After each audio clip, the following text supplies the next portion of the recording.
সকাল থেকেই ইউনিয়ন পরিষদের বারান্দায় বসে অপেক্ষা করছেন হামেদা বেগম। বিশ্বাস, কেউ হয়তো এসে বুঝিয়ে দেবে টিসিবির পণ্য।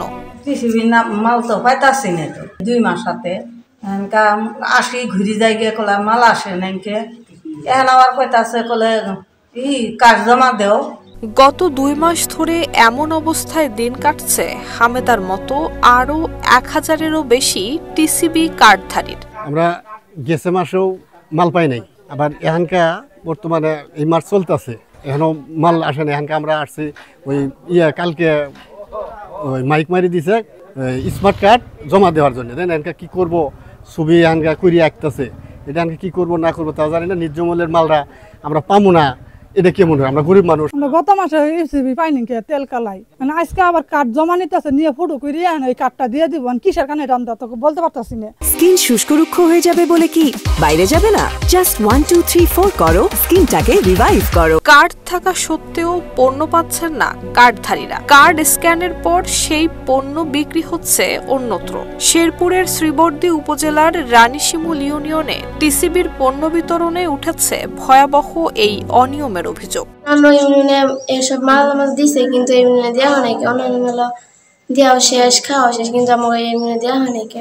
প্রত্যেক মাসে দেওয়া হলে মাইক করে কিন্তু বাদ করে নাকি, জানি না মাল হেন কই গেছে না লাই জানে। কখন মাল দিল? ওই মাসে মাল কইছিল, সামনে মাসে মাল এক মাস কাটাইছে, এই মাসেটা পাওয়া যায়, এক মাস সামনে গেল না, এটা পাওয়া যায়নি।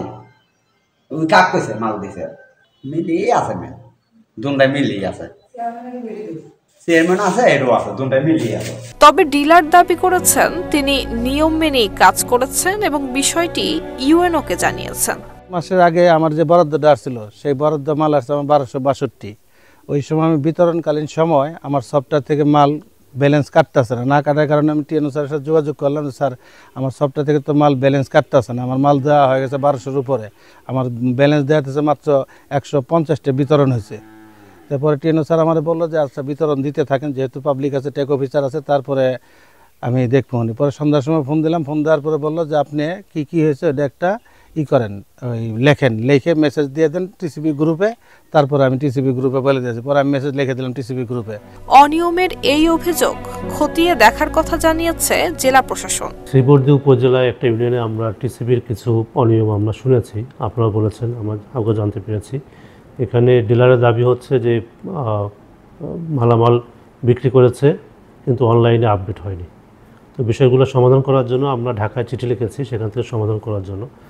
ঢাকা থেকে আমি মাত্র কথা বললাম, সেখানে বলেছেন না, এটা অনলাইনে, সেগুলি অফলাইনেই বিক্রি করেছেন বা বিক্রি করেন নাই, কিন্তু অনলাইনে উনি কোনো কাজই করেননি, যে কারণে প্রবলেমটা হয়েছে।